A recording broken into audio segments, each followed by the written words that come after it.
स्मरणा होय सकलज्ञानच्या विवरणा आठवे शब्दसृष्टी आगवे सारस्वतागवे जीवेसी वक्तृत्वा गोडपणे अमृता ते बालके मने रसवती ओळखणे अक्षरासी भावाचे अवतरणा अवतर विधी जपुना आता झाले संपूर्ण तत्वबोध श्री गुरुचे पाय जरी सुंठाय ते विभाग्य होय उन्मेषासी ते नमस्कार होण्याता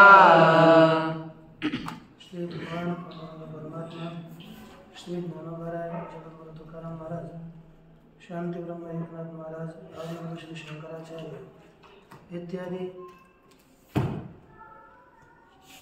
सर्व संतांच्या अलौकिक कारण अशा कृपेने ग्रंथराज ज्ञानेश्वरीचा विचार करत असताना ग्रंथराज ज्ञानेश्वरीमधील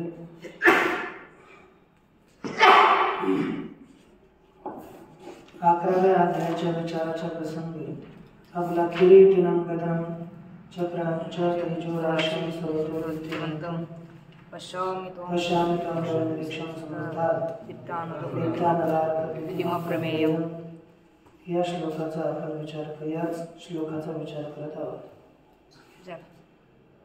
याच्यामध्ये पूर्ण झालं आपला तर पहा पुढे मग यानंतर 18वा श्लोक त्वमक्षरं परमं वेदितव्यं त्वमक्षरं परमं वेदितव्यं त्वमस्य विश्वस्य परं निधानं त्वमस्य विश्वस्य परं निधानं त्वमव्ययः शाश्वतधर्मगुप्ता त्वमव्ययः शाश्वतधर्मगुप्ता सनातनस्त्वं पुरुषो मतो मे सनातनस्त्वं पुरुषो मतो मे.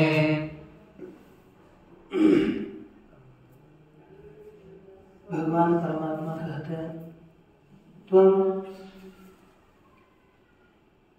त्वम अक्षर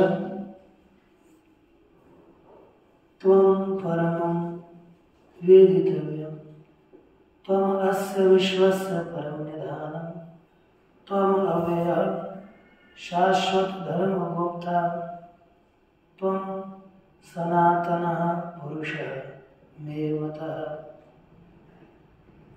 त्वं परमं अक्षर.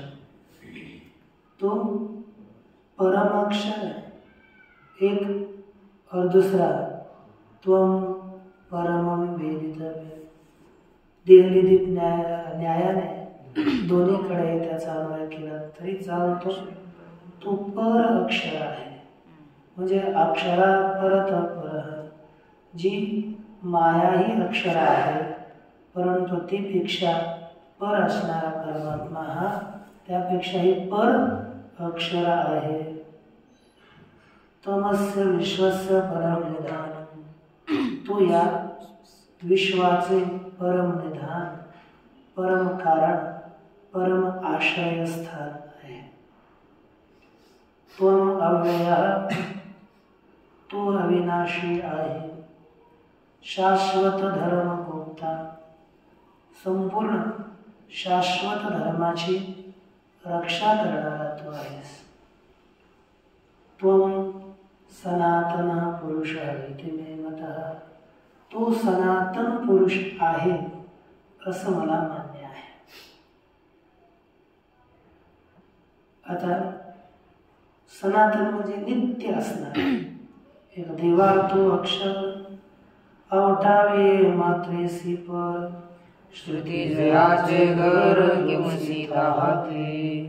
देवा तू अक्षर आहे अर्थात अविनाशी नाशरहित तू आहेस.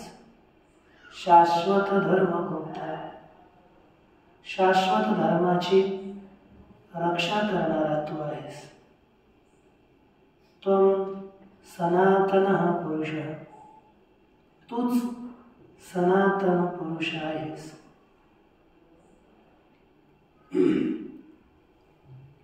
है ना.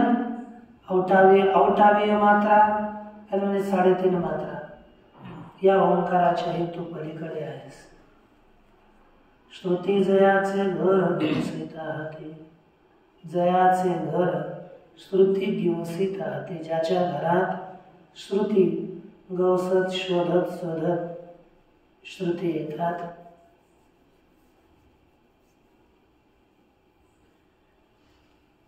श्रुती जयाचे घर दिवसीत पावे श्रुती सुद्धा ज्याचे स्थान घर शोधत त्यास प्राप्त होते.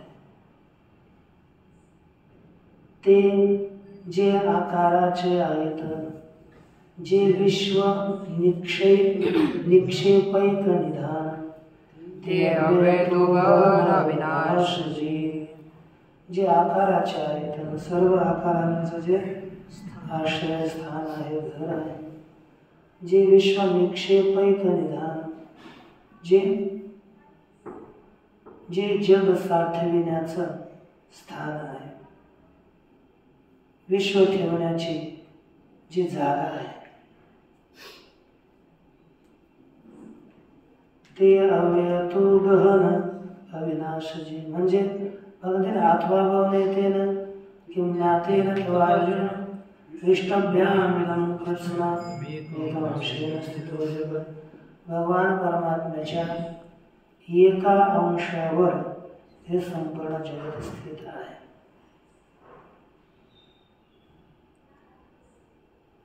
आता त्याविषयी बोलतात की तू धर्माचा ओलावा, अनादि सिद्ध तो नित्य नवा, जाणे विसरती सर्वान पुरुष विश्लेषितो. तो धर्माचा ओलावा, ओलावा म्हणजे आश्रय. तू धर्माचा आश्रय आहेस.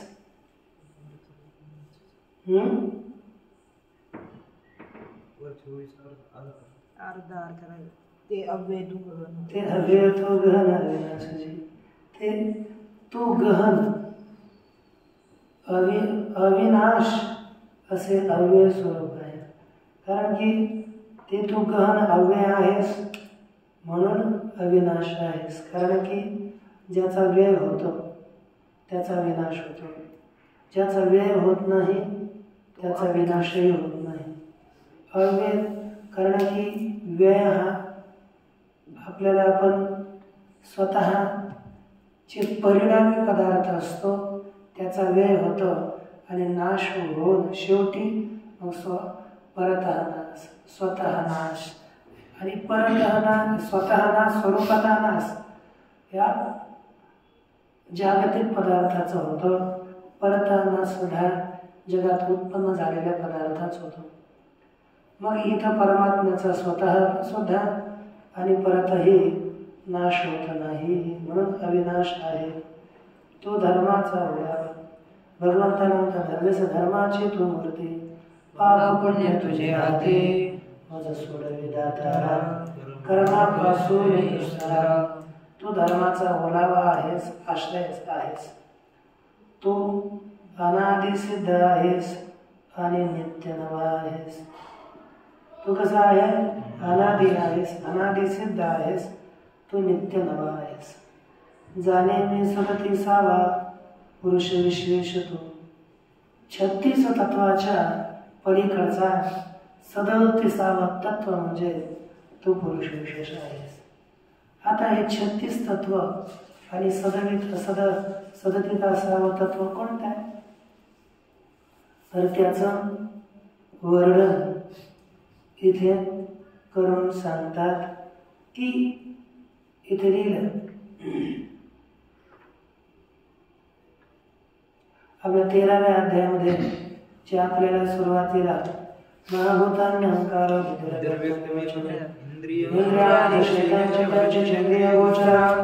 इच्छा सुखम नक्रम संघात श्रीराम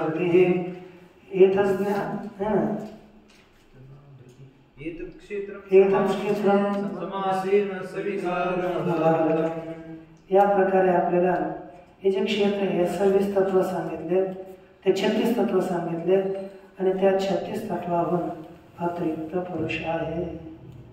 ठीक ना?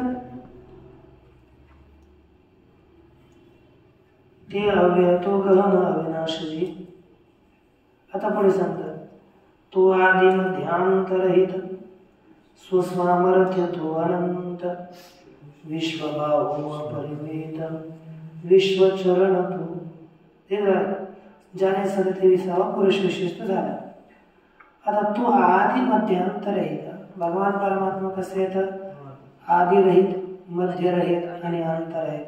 कारण संपूर्ण भगवान सर्व व्यापक भगवान परमात्मा असल्यामुळे आदि, मध्य आणि अंतरहित आहेत. स्वसामर्थ्य तू अनंत, स्वतःच्या सामर्थ्यानेच तू अनंत आहेस. विश्वबाहू अपरिमित, विश्वचरण तू, तुला अपरिमित विश्व सगळीकडे हात आहेत आणि सर्व बाजूला चरणही आहेत, है ना. विश्व चरण सगळे, विश्वाला म्हणजे सगळे बाजूला चरणवाला सुद्धा तू आहेस. आदि मध्यांतर खालच्या श्लोकच आहे. ठीक आहे, तुमच्या तसं आमच्या तर आपल्या एकत्र येणं पडत. अनादि मध्यांतर मनंत वीर्य, अनादि मध्यांतर मनंत वीर्य, अनंत बाहुं शशि सूर्य नेत्रम, अनंत बाहुं शशि सूर्य नेत्रम, पश्यामि त्वं दीप्तहुताशवक्त्रं, पश्यामि त्वं दीप्तहुताशवक्त्रं, स्वतेजसा विश्वमिदं तपन्तम्, स्वतेजसा विश्वमिदं तपन्तम्. वर्णन करतात की अनादि मध्यांत अनंत वीर्य, अनंत बाहुं सूर्य नेत्रम. हे भगवान, तुला कसं पाहतो? आदि, अनादि, ज्याला आदि मध्य अंत नाही, अशा तुला मी पाहतो. अनंत वीर्य, ज्याचं वीर्य सामर्थ्य अनंत आहे. अनंत बाहू, ज्याला बाहू किती येतात? अनंत, म्हणजे ज्याच्या बाहूला है ना अंत नाही, अशा अनंत बाहू, अमर्याद असीम बाहू आहेत. शशी सूर्य नेत्र, चंद्र आणि सूर्य हेच ज्याचे नेत्र आहेत. दीप्त हुताश वक्त्रम, प्रदीप्त हुताश म्हणजे अग्नी प्रमाणे वक्त्र आहे ज्याचं, प्रदीप्त अग्निप्रमाणे वक्त्र आहे ज्याचं. स्वतेजसा इदं विश्वं तपन्तं त्वां पश्यामि, आपल्या तेजाने या संपूर्ण विश्वाला, है ना, आपल्या तेजाने संपूर्ण तप्त होणाऱ्या विश्वाला मी पाहतो. ठीक ना, पाहता.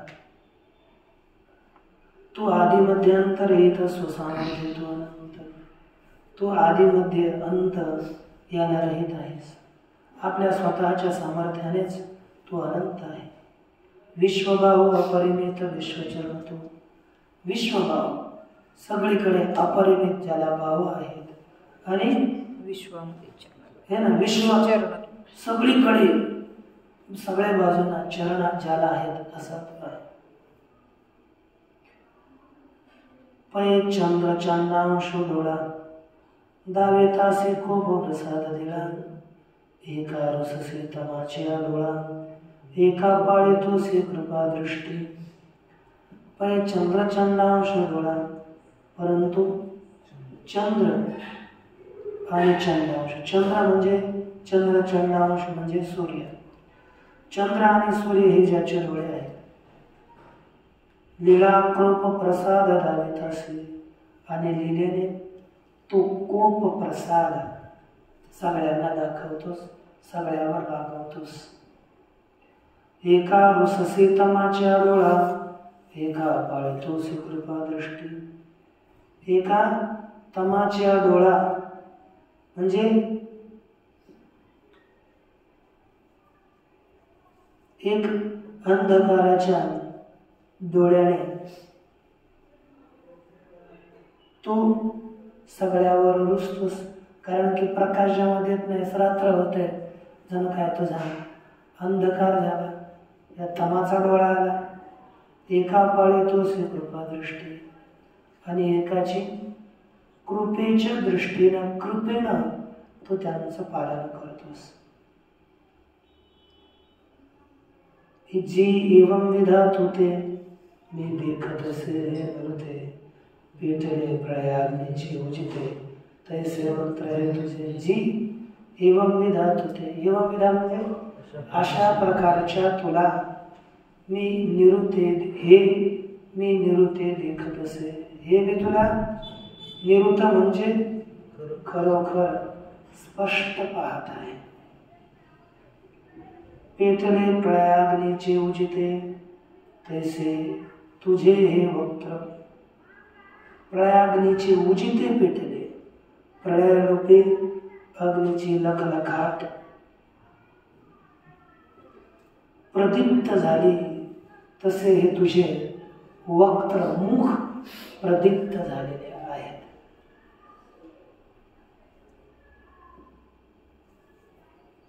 आता आणि कसे दिसतात ते सांगतात. वनवेने पेटले पर्वत, कवळणे ज्वाळाचे उघडत, जे बोलवले. वनवेने पर्वत लोटले, पेटले. पहा, वनवा लागला पर्वताला तर तिथलं चित्र पुढे आणायचं. कसं दिसतंय, सगळे पर्वत पेटले वनव्या. कवळणे ज्वाळाचे उघड उठत, ते सगळ्यांनाच व्याप्त करून अग्नीच्या ज्वाळा वरचे उघड लपटा वर निघतात. तैसे चाटीत दाढा दातात जी बोलवळे, त्याप्रमाणे दातात दाढा चाटीत जी बोलवळे. तसंच दातामध्ये जे आपल्या दाढ आहेत ना,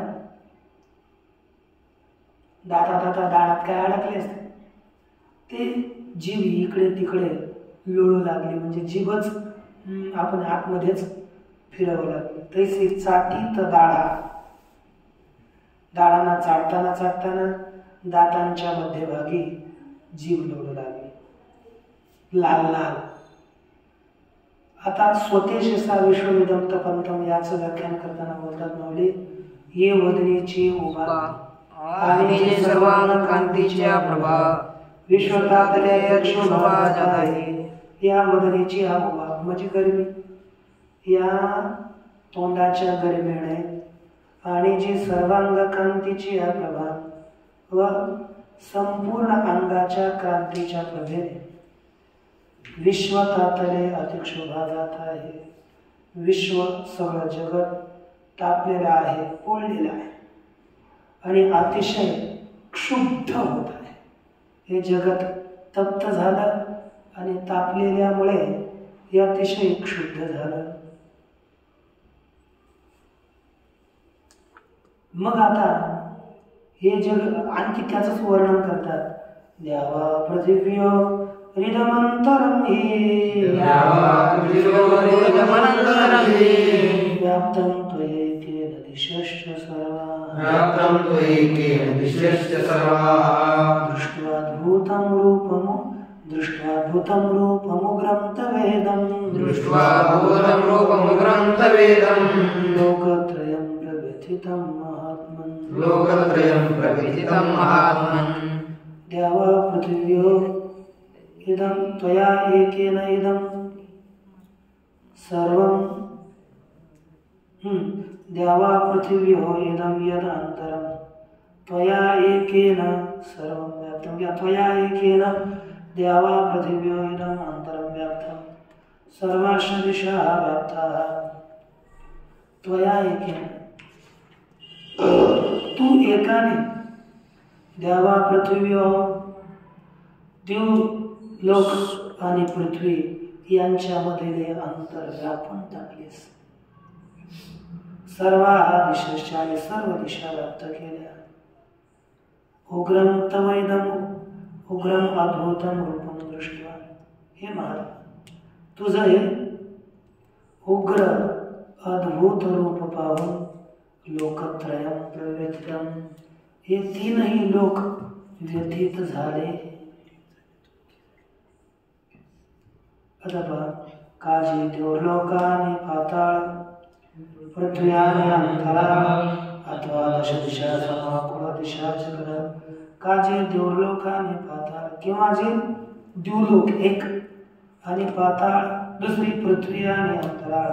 पृथ्वी आणि मधलं अंतरिक्ष हे सगळं, अथवा दशदिशा समाकुळ दिशा चक्र, अथवा दशदिशांना व्याप्त असलेले सर्व दिशा चक्र आहे. हे सगळंच आघिवे, हे आघिवेचे तो ऐके बरडे देखता हे कौतुके परी गगना हे सकट भयानके आपल्या विजय जीवे.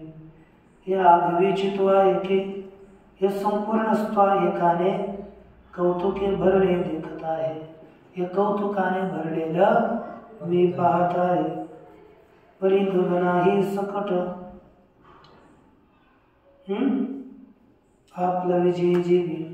परंतु ज्याप्रमाणे भयानक गगना सकट हे सगळं तो व्यापलेलं आहे, म्हणजे सगळ्या आकाशासहित संपूर्ण तूच आच्छादित केलेला आहे. ना तरी अद्भुत रसाचे अकल्लोळी जावे 14 भुवनाची क्रिया तशी आश्चर्याची मंगळागळे काय एक. आता बा इथं काय लिहितात, हे नातरी म्हणजे किंवा अद्भुत रसाची कल्लोळी. या भगवान परमात्म्याने दाखवलेलं जे विश्वरूप हे अद्भुत रस आहे. त्या अद्भुत रसांच्या लाटांमध्ये झाली 14 भुवनांची कळीयाळी. 14 भुवन कोणकोणते? भूर्भुवस्व, भूर्लोक, भुवर्लोक, स्वर्लोक, जनलोक, तपोलोक, महलोक आणि सत्यलोक.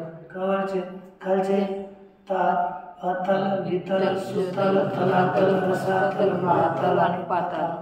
हे जे काही 14 भुवन आहेत, या 14 भुवनाची कडियाळी म्हणजे माळा बनली. 14 भुवन त्याच्या गळ्यातले 14 महिन्याची माळा झाली. तैसे आश्चर्यच मग मी आकाळी काय एक. असं आश्चर्य आहे, मग मी काय एक आकळी? मी कशा एकाला आकळू शकेल का? अर्थात नाही. नावरे व्याप्ती हे असाधारण, न सावे रूपाचे उग्रपण, सुख तुले गेले परिप्राण पाय तुझे. नावरे व्याप्ती हे असाधारण, ही असाधारण व्याप्ती भगवान परमात्म्याची साधारण आहे. असाधारण व्याप्ती हे आवरण. न सावे रूपाचे उग्रपण, या रूपाचा उग्रपणा मला सहन होणार नाही. सुख दुरी गेले परिप्राण विपाय जगधरी. सगळं सुख माझं दूर गेलं, परंतु विपाय म्हणजे कष्टानेच हे जग प्राणधारण करत आहे. आता सुख तर राहिलंच नाही एवढं रुपयाला, परंतु जीव आहे तो फार दुःखाने कष्टाने धारण केलेला आहे. हा सुद्धा राहू शकत नाही, इतका अर्जुन हे पाहून व्यथित झाला. देवा ऐसे देखोने तुते नेनो कैसे आले भयाचे भरिते. आता दुःख कलोडे झळमते दिनी भुवने. देवा ऐसे तुते देखोने, असे तुला पाहून नेनो कैसे भयाचे भरिते आले. न जाणे कसं भयाचे भरत, कसे भय वाढले.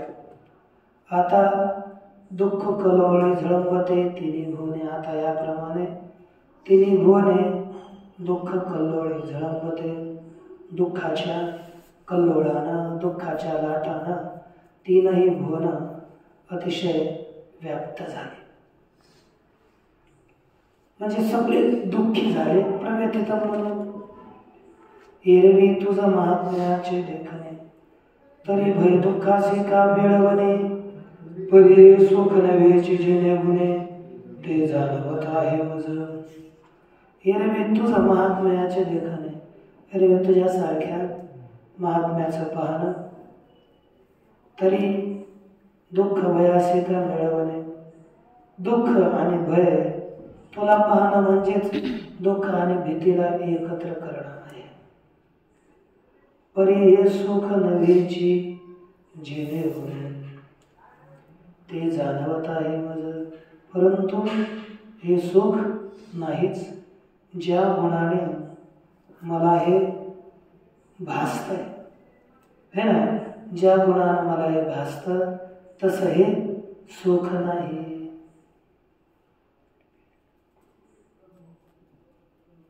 त्याच्यामुळे हे सुख रूप दाखवणं हे सुख नाहीच अर्जुन म्हणतो. मला ज्या दृष्टीने हे भासायला लागले दुःख त्या दृष्टीने याला सुख म्हणता येत नाही. जव तुझे रूप न हे दिठे तव जगासे संसारिक घुमटे, आता देखलासे तरी विषय विटे उपजला त्रास. अरे उपजला ठीक आहे, उपजला काय. जेव्हा तुझे रूप न हे दिठे तेव्हा जगाचे संसारिक घुमटे, जोपर्यंत तुझं रूप दिसलं नाही तोपर्यंतच हे सांसारिक विषय सगळ्या लोकांना चांगले वाटतात. आणि जेव्हा तुझं रूप आता देखील असे, आता मी तुला पाहिलं तरी विषय विटे, या विषयाविषयी आमची प्रीती नष्ट झाली आणि उपजला त्रास, मनामध्ये त्रास निर्माण झाला, त्रास उत्पन्न झाला. देवीचे तुझं देखील यासाठी काय सहसा तुझं देव येईल आणि तरी शोक संकटे. देवीची तुझं देखील यासाठी, देवीची म्हणजे त्याचप्रमाणे तुला पाहण्याकरिता काय सहसा तुझं देवा येईल मिठी. देवा तुला सहसा, देवाच्या देवाने तुला सहसा मिठी देता येईल का? अर्थात नाही. आणि नेते तरी शोक संकटे किंवा जर तुला मिठी झाली नाही तर या शोकाच्या संकटामध्ये मी कसं राहू. म्हणून मागा सोडतो संसार येतसे अनिवार, आणि पुढा तो तवानावर नयेसी घेऊ. आणि म्हणून मागा सोडतो संसार अनिवार्य अडवित येतसे. पर मागा सरकावं तुला न पाहावं तरी हा संसार नित्य मला अनिवार्य अडविण्याकरता येतो. आणि पुढा तो तव अनावर नयेसी घेऊ, आणि पुढं निघावं तू अनावर आहे, तुला ग्रहण करता येत नाही. मागही गेलं तर संसार रोखवतो, पुढे गेलं तर तुला ग्रहण करता येत नाही. या अशा मध्येच कचाट्यात पडलो आम्ही. मध्ये पडल्यामुळे आमची दुर्दशा. ऐसा माझारेली या साकडा बापुड्या त्रैलोक्याचा होतसे दुडा, ऐसा धोनीचे पुढा ऐसा माझारेली या साकडा. या मधल्याच फटीमध्ये या बापुड्या त्रैलोक्याचा हुरडा होत असे. या बेचाऱ्या त्रैलोक्याचा हुरडा होऊ लागला, भाजून जाऊ लागला. ऐसा ध्वनीची पुढा चोजवला तुझ. हे देवा, अशा प्रकारची संक्षेप तुला स्पष्ट रीतीनं वाटला. जैसा आरंभला आगी तो समुद्राये देवाला लागे, तो कल्लोळ पाणी याची तरंगी आगळा बे. जैसा आरंभला आगी, ज्याप्रमाणे आगीनं पोळलेला तो समुद्रामध्ये विझवण्याकरता यावा. तेव्हा कल्लोळ पाण्याची तरंगी आगळा बे. आणि जवळ आला की तिकडं लाटा उचलायला तर डोक्याच्या 4-4-5-5 परस उंच. मग तो कल्लोळ त्या लाटाला पाहूनच इकडे घेतो. आग विजायला समुद्रात गेला पण इकडं पळतोय आणि तिकडं समुद्राच्या लाटाची भीती वाटते. काही दुर्दशा मध्येच अडचण. त्याप्रमाणे इथं अशी स्थिती झाली. आकडा वेगळाच भिवू लागला. मग आता वरचे धारती सोयी दिली, पुढच्यात ते पूर्ण घेऊ. तैसे या जगा असे झाले तो ते देखून तळमळी तटले. त्या तसं जगाचं झालंय. तुला पाहून अतिशय तळमळ करू लागलं. या माझी पहिलं भले सुरांची गळावे. याच्यामध्ये बस पहिलं भले, पहिलं म्हणजे पलीकडे चांगले देवांचे समुदाय आहेत. एवढा आपण विचार करायला म्हणजे या खालच्या वयात ना आपल्या 21 ते 25 वयात चांगले आहेत ना. लक्षात ठेवा. पूर्णमदा पूर्णमिदं पूर्णात् पूर्णस्य पूर्णमादाय पूर्णमेवावशिष्यते.